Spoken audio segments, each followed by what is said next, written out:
Нет коротким юбкам, декольте и вызывающей одежде. В Таджикистане поступила в продажу книга о том, как следует одеваться таджикским женщинам.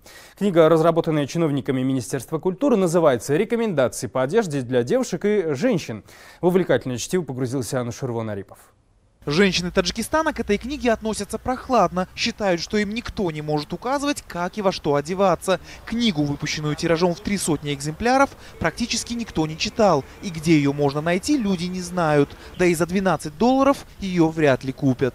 Я выслушаю, но все равно буду делать так, как я хочу. Я думаю, эта юбка короче или ниже не влияет на поведение девушки. Я одеваюсь так, как мне нравится, без разницы, национальная или европейская. Я слышала про такую книгу, да. Я с ней не ознакомлена, я слышала о ней. И я считаю, что есть более важные вопросы, чем длина юбки.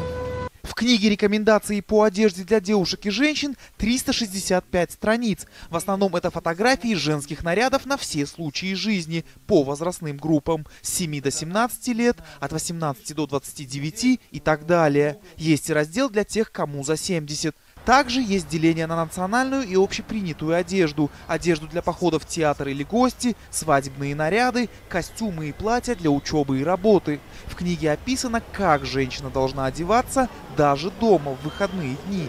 В коротких комментариях к каждому разделу можно найти забавные уточнения. В зимнее время года одежда и таджикские штаны должны состоять из шерстяной ткани, теплого хлопка и хлопка, смешанного с синтетикой, также утепленные шерстяными нитями.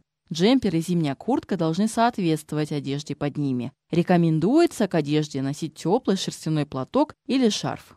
В каждом разделе, несмотря на рекомендательный характер книги, есть и откровенные запреты, которые повторяются регулярно. Женщинам этого возраста одевать полностью черную одежду, носить черные платки, сатр или хиджаб запрещено. По рекомендациям юбка должна быть ниже колен и без вырезов. Декольте должно быть минимальным.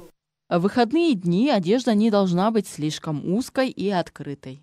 По словам модельера Хушеда Саторова, книга могла бы оказаться довольно успешной и востребованной и заинтересовала бы женщин, если бы к ее разработке привлекли дизайнеров одежды. Так как в Таджикистане имеется очень много регионов и каждый регион отличается своей одеждой, естественно, надо было для начала показать историю, то есть исторические костюмы всего Таджикистана. Потом, исходя от этого, можно было уже придумывать какие-то новые идеи именно совместно со всеми дизайнерами, таджикских дизайнеров, которые уже давно работают и знают, и предложить что-то новое и красивое для того, чтобы у народа был выбор, и чтобы это была и национальная, и современная, и удобная одежда, чтобы народу было очень интересно. Те костюмы и платья, которые можно увидеть на страницах книги, сегодня носит большая часть женщин в Таджикистане, считает Хушед Саторов.